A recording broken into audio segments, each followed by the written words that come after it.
اما لمعرفت نصیب کل فریق منہم، یہاں سے ہے نا. آپ کے سامنے 3 قاعدے آئے، ان میں پہلا قاعدہ یہ تھا، یعنی ورثہ کے درمیان ترکے کی تقسیم کا جو طریقہ بیان کیا جا رہا ہے، تو ان میں سے پہلا قاعدہ یہ بیان کیا گیا کہ جب تصحیح مسئلہ اور ترک میت میں تباین کی نسبت ہو تو اس وقت حکم یہ ہے کہ جمیع ترکہ کو وارث کے ہر اس سہام میں جو تصحیح مسئلہ سے ملا ہے ضرب دیا جائے، اور پھر حاصل ضرب کو تصحیح مسئلہ سے تقسیم کیا جائے. حاصل قسمت اس فریق یا فرد کا حصہ ہوگا. دونوں میں تباین کی نسبت ہے، تصحیح مسئلہ اور ترکے میں. تو تباین کی صورت میں جمیع ترکہ کو وارث کے سہام میں ضرب دیں گے، اور جو حاصل ضرب ہوگا اس کو تصحیح مسئلہ سے تقسیم کر دیا جائے گا. حاصل قسمت اس فریق یا فرد کا حصہ ہوگا. اس کی مثال آپ کو بھیج دی گئی اور سمجھایا گیا تھا. زید میت، اباوان، بنتان اور ترکہ 7 روپے، 7 دینار. اور ایک قاعدہ آپ کو تداخل کا بتایا گیا تھا. تداخل کی 2 صورتیں ہیں. اگر تصحیح مسئلہ اور ترکے میں تداخل کی نسبت ہو تو اگر تداخل جانب تصحیح ہو رہا ہو تو اس وقت حکم یہ ہے کہ تصحیح مسئلہ کا دخل نکال کر وارثین کی سہام میں فردن فردن یا جماعتن تقسیم کر دیا جائے. جیسے زید میت، اب، بنت بنت اور ترکہ 3 روپے. تو 3 اور 6 میں چونکہ تداخل کی نسبت ہے اور تداخل جانب مسئلہ ہو رہا ہے، اس وجہ سے صرف تقسیم کر دیا جائے گا تصحیح مسئلہ کے دخل سے. اور اگر تداخل جانب ترکہ ہو رہا ہو تو ترکے کا دخل نکال کر وارثین کے سہام میں صرف ضرب دیں گے، تقسیم کرنے کی کوئی ضرورت نہیں. اس کی مثال بھی آپ کو سمجھائی گئی. زید میت، اب، بنت بنت اور ترکہ 18 روپے. تو ترکہ 18 روپے ہے اور مسئلہ 6 سے بنا ہے. 6 میں اور 18 میں تداخل ہے، 6 تیا 18. تو 18 کا دخل 3 نکالا اور پھر 3 سے صرف ضرب دے دیں گے ہر ایک کے حصے میں، تو ہر ایک کا حصہ نکل آئے گا. تقسیم کرنے کی پھر ضرورت نہیں ہے. اور تیسرا قاعدہ بھی آپ کو سمجھایا گیا تھا کہ اگر تصحیح مسئلہ اور ترکے میں توافق کی نسبت ہو اس وقت حکم یہ ہے کہ ہر وارث کے سہام کو ترکے کے وفق میں ضرب دیں، پھر حاصل ضرب کو تصحیح مسئلہ کے وفق سے تقسیم کر دیں. حاصل قسمت اس وارث کا حصہ ہوگا. اگر توافق کی نسبت ہے تو ترکے کے وفق سے ضرب دیں گے اور مسئلے کے وفق سے تقسیم کر دیں گے، تو ہر وارث کا حصہ نکل آئے گا. اس کی مثال بھی آپ کو لکھائی تھی. زید میت، اب، بنت بنت اور ترکہ 10 روپے. تو 6 میں اور 10 میں توافق کی نسبت ہے، توافق بالنصف کی. 2 کا عدد دونوں کو کاٹ رہا ہے تو 10 ترکے کا وفق 5 نکال لیں گے، 2 پنجے 10، اور مسئلے کا وفق جو ہے 3 نکال لیں گے، 2 تیا 6، اور ترکے کے وفق سے ضرب دیں گے اور مسئلے کے وفق سے تقسیم کر دیں گے. اب یہ آج کا سبق ہے آپ کا. اگر فریق وار تقسیم مقصود ہو تو مذکورہ قاعدے کے مطابق ترکے کی تقسیم کر دی جائے گی. یعنی یہ جو ابھی قاعدہ گزرا ہے کہ ترکے کے وفق سے ضرب دیں گے اور مسئلے کے وفق سے تقسیم کریں گے، لیکن یہ فریق وار تقسیم ہے. ابھی تو ہم نے ہر فرد کے حصے کا مسئلہ دیکھا. اب جو ہے فریق وار، ہر فریق کا حصہ جاننے کا جو طریقہ ہے کہ ترکے سے ہر ایک کو کتنا ملے گا. تو نسبت دیکھیں گے. توافق کی صورت میں ترکے کے وفق سے ضرب دیں گے اور مسئلے کے وفق سے تقسیم کر دیں گے، اور تباین کی صورت میں جمیع ترکہ سے ضرب دے کر کے اور تصحیح مسئلہ سے تقسیم کر دیں گے.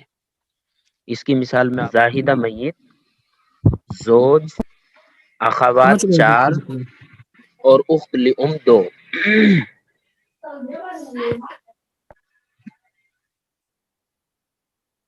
صرف 12 طلبہ 11 طلبہ جڑے ہوئے ہیں.